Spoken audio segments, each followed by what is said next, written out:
Si hubiese tenido el buen sentido de regresar a Hull y a casa, habría sido dichoso, y mi padre, emblema de la parábola de nuestro divino Redentor, habría sacrificado en mi honor el ternero cebado, puesto que desde que se enteró de que la nave en la que yo había embarcado había naufragado en la rada de Yarmouth, hasta que supo que no me había ahogado, pasó largo tiempo.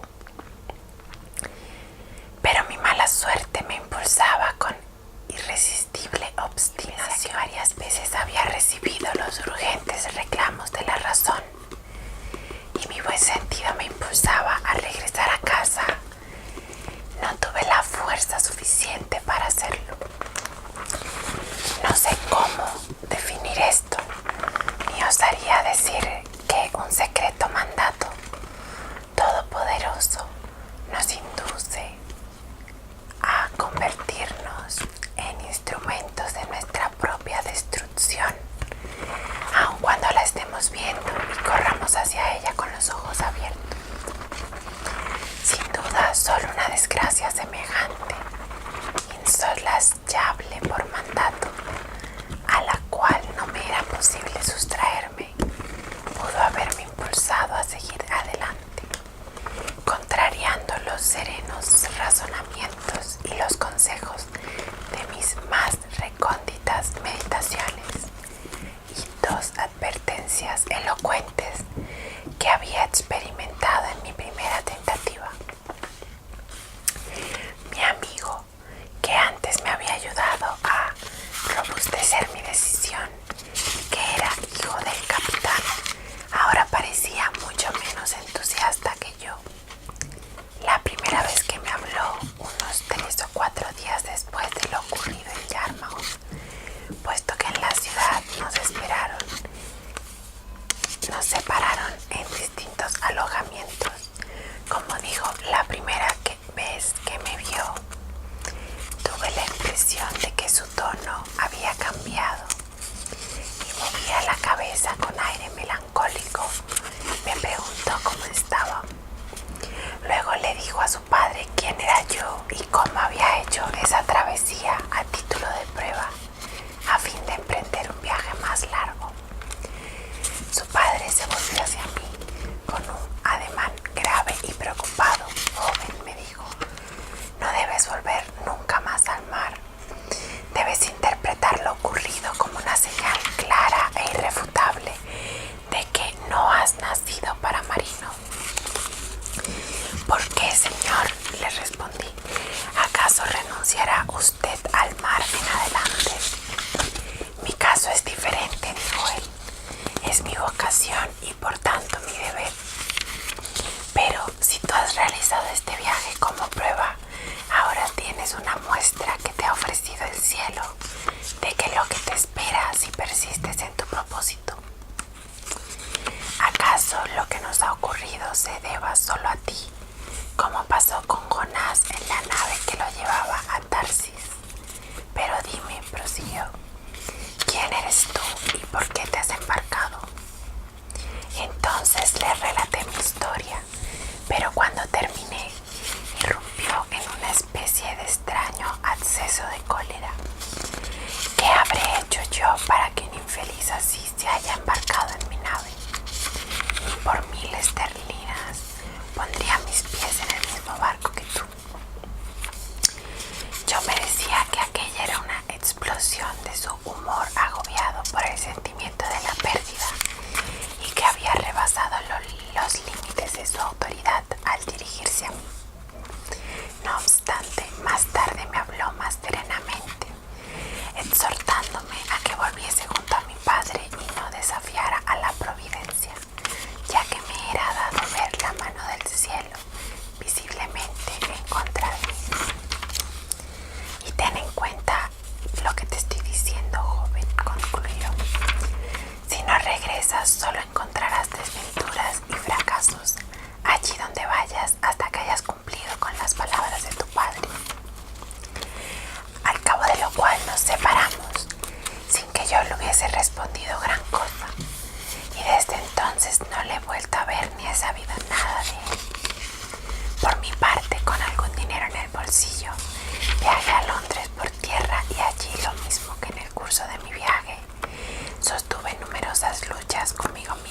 para decidir qué rumbo emprendería en la vida, si debía regresar a casa o al mar.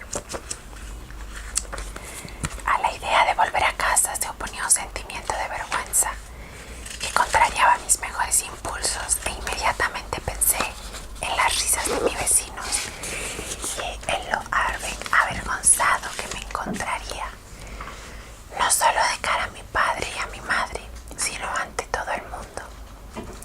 En este sentido, y desde entonces, he podido observar a menudo cuán incongruente e irracional es la índole humana, especialmente la juventud, cuando se enfrenta a la razón que debería guiarla en circunstancias de este tipo. A saber que el hombre no se avergüenza del pecado, sino de su arrepentimiento, que no se avergüenza de los actos por los cuales, con justicia, será considerado como un necio, sino de volver atrás, lo cual les valdría en cambio la reputación de hombres prudentes. Permanecí pues un tiempo en este estado de perplejidad, incierto acerca de las decisiones que escogería y sobre el curso que le daría a mi vida. Persistía en mí un irresistible malestar ante la idea de regresar a casa, y mientras demoraba mi decisión, el recuerdo de mis desgracias se iba desvaneciendo y simultáneamente apaciguaba el impulso, ya de por sí era muy débil, de regresar a casa, hasta que por fin lo deseché totalmente y me dispuse a buscar una nave para emprender un viaje. La nefasta influencia que desde un principio me había alejado de la casa paterna, que había alentado en mí la absurda y confusa idea de hacer fortuna y que había promovido aquellas ínfulas de forma tan potente que me hicieron sordo a todo mi sabio consejo y a los ruegos y hasta las órdenes de mi padre.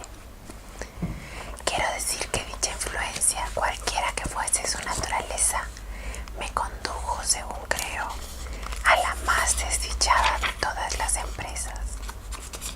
Me embarqué en un buque con destino a la costa de África, o, como la llaman vulgarmente los marinos, emprendí un viaje a Guinea.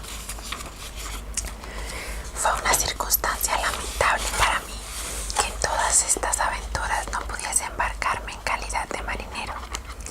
Es verdad que habría tenido que trabajar más de lo ordinario, pero al mismo tiempo habría aprendido el oficio de contramaestre y con el tiempo habría podido capacitarme para ejercer el de piloto u oficial, si no el de capitán. Pero como era mi destino elegir siempre lo peor, así fue también en este caso. Con dinero en el bolsillo y buenas vestimentas, ya que siempre embarcaba con las ropas propias de un caballero, no desempeñé tarea alguna a bordo ni aprendí a hacer nada. A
con constantes accesos de violenta calentura causada por un clima excesivamente caluroso, dado que la parte principal de nuestro tráfico se llevaba a cabo a lo largo de la costa, desde los 15